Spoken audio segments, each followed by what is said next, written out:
We want your sorry ass out of here. You got 1 hour. Is it just me? Have we seen this episode before?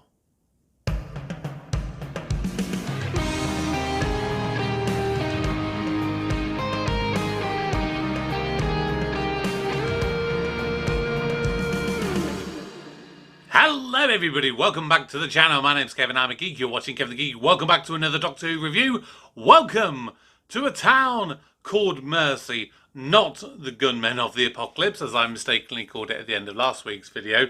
That was obviously a mistake where I was kind of getting confused with Red Dwarf, because there seems to have been a few Red Dwarf sort of links with the last couple of things that we've seen with Doctor Who. Something I just always seem to be able to compare it to. I don't know why it's happened. It just has. And in a sense, we kind of do here. Because that episode of Red Dwarf, Gunmen of the Apocalypse, was a great episode. So great that it was nominated. I can't remember. I think it might have won an international Emmy for the episode. But yeah, that was focused on gunslinging and western and stuff with a very different slant on it. That was obviously much more comedic, whereas this went very dark. Every time I negotiate, I try to understand. Well, not today, no. Today, I honour the victims first. His, the Masters, the Daleks, all the people who died because of my mercy. Similar to how the Doctor went last time out, which now I've rewatched this one, kind of makes the ending and how the Doctor dealt with Solomon makes it a little bit more understandable where they're going with it, but it's clearly something that I'd forgotten. But hey, that's what happens when you do these reviews. You have to do them week by week. But yeah, I think this is comparable to that episode of Red Dwarf because it just so happens to be that if you're British and you want to make an American Western themed episode, I don't know what it is. We always want to throw in as many of the cliches as it seems to possibly be. I've seen westerns. I know how to speak cowboy. Leave the talking to me. Gee, but the strong stuff, leave the bagging. I mean, for me, if I'm thinking a western, not that I've really seen many western movies, if any, to be fair, but if I am, and I'm thinking about it, I'm thinking the whole one-on-one quick draw gun salute. No, not gun salute, but yeah, the quick fire thing. You know what I mean.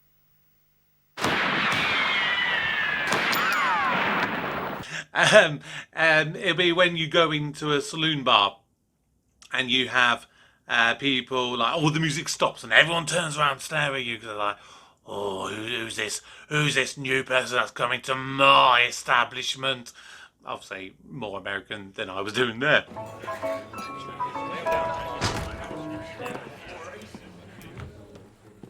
But yeah, it just seemed that they just want to throw in as many cliches as possible. And they definitely did that. But that being said, they were able to tell a pretty damn good story here. And I like that we kind of just jumped into it pretty straight away. I mean, you pretty much had the whole of the introduction, you know, the whole stakes of the gunslinger, Carla Tech, wanting to kill the Doctor. And then we find out who this Doctor is within like 5 minutes of the episode. Has someone been peeking at my Christmas list?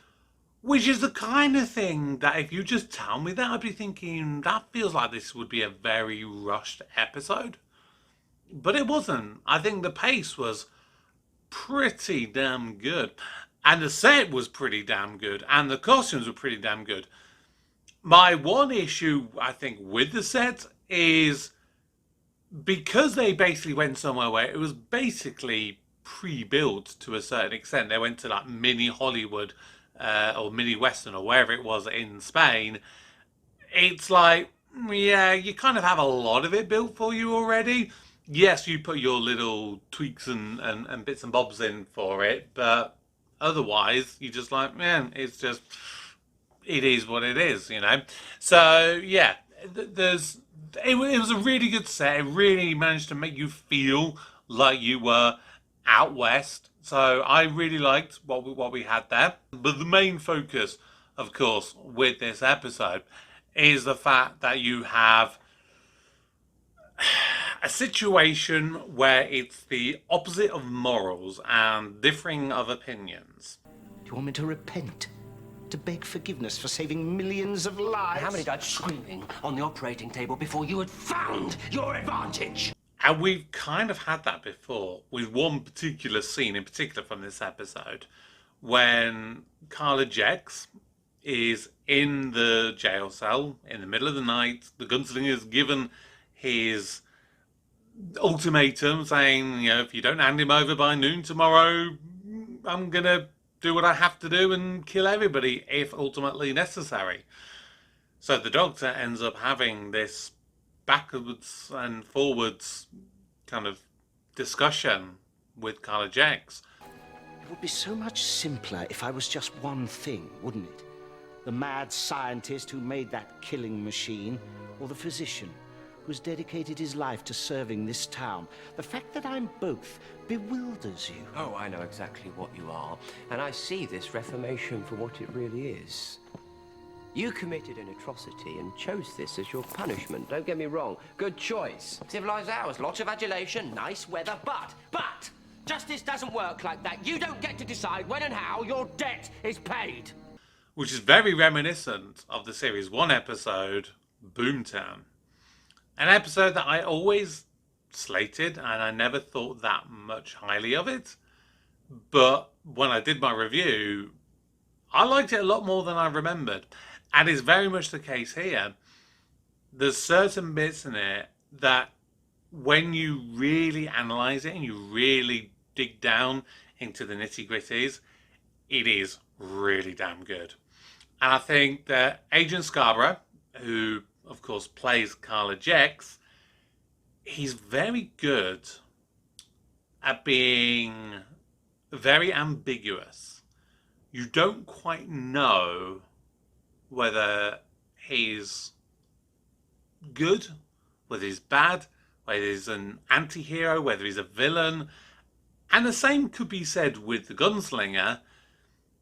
My biggest issue, I think, with the gunslinger is his speaking voice. People will get in the way. Look, you want justice, you deserve justice, but this isn't the way. We can put him on trial, we can... When he starts killing your people, you can use your justice. And especially if you watch it, a lot of times, because of course it's very heavily been dubbed and edited over, so you will see him, and he's hardly moving his mouth at all. He could be saying something, and he's... and the mouth is just very, very small and very, very moving, but yet his mouth and the sounds are coming out like he's going, I know what you're doing, Doctor, I know what you're doing. But the mouth doesn't seem to correspond with what he's saying. So yeah, that is a bit of annoyance on my heart. It's very subtle, but it niggles me, it bugs me. Now the Doctor.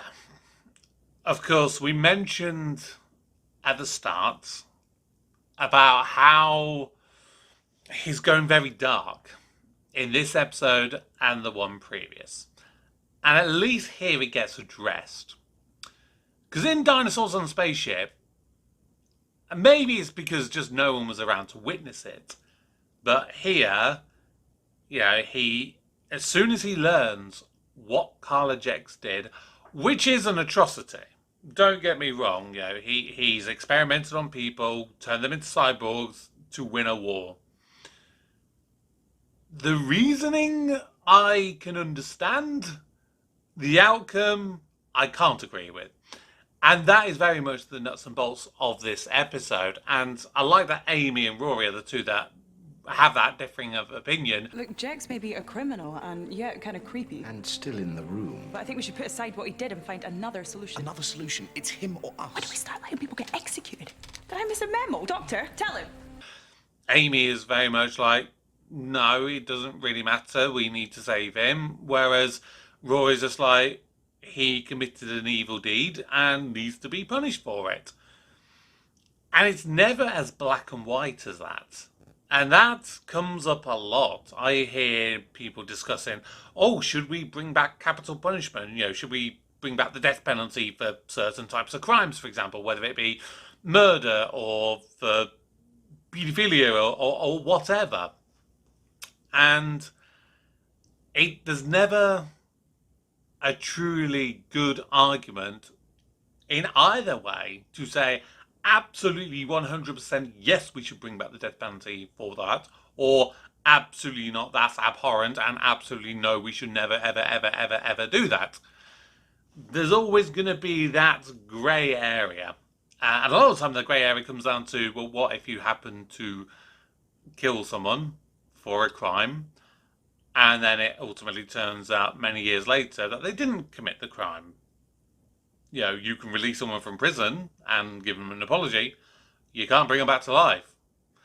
And that's where I think the biggest argument will always come down to when it comes to things like that. I'm not going to get into a very heavy debate about that. That's not what I'm here for. But I just think it's an interesting comparison to be able to give with a situation like that. The music I really liked. Again, it gave a sort of a Western themed, although I'll say a bit of a cliched theme. You know, it was certain ones I just think, is this a British interpretation of what Western music would sound like? That's where I think it comes down to.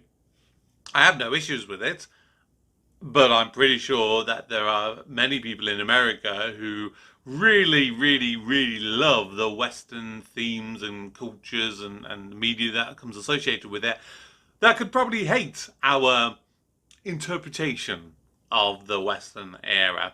But yeah, overall, I do think this is a pretty solid episode.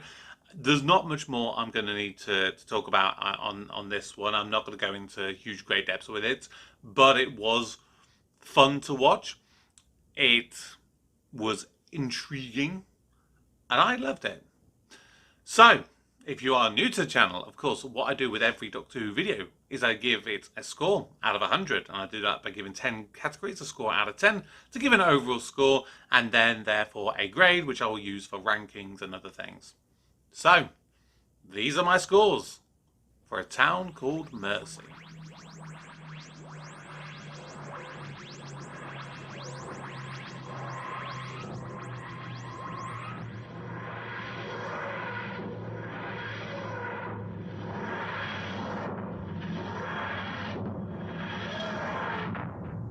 And so this episode scores 74 marks out of 100, which gives it a B grading. I like it. I do like this episode. It is one that I can very easily come back to and not feel guilty about watching it. It's a rollicking good ride, a bit of a roller coaster of emotions. And I do think that it's interesting learning about some of the potential characters, some of the potential stories that they could have gone with. You know, they really debated long and hard. Do we kill Jex off earlier and then have it more about being the gunslinger being a bit more antagonistic in his quest for revenge? Do you have maybe the father of the sheriff, Isaac, and do you have him maybe do something? Do you bring them in later? Do you bring them in earlier? There's so many questions that you could have gone down with. I think the balance overall was about right. But that's going to do it for this review. Of course, next week I'm going to come back to the penultimate episode featuring the Ponds. That episode is The Power of Three. And if I remember correctly, I think that will also be the first introduction of Kate Stewart. So that'll be interesting to rewatch and see what I can pick up from that early episode. I'm going to be interested in watching that one, because my memory of that one is, for the most part, it was very good, but the ending was atrocious. So, yeah, let's see what my thoughts will be next week with this episode. Thank you so very much for watching. So please subscribe if you're new, drop your comments down below, and if you want early access to my content, please consider joining the Patreon. But for now, my name's Kevin. I am a geek, and you've been watching Kevin the Geek. Goodbye.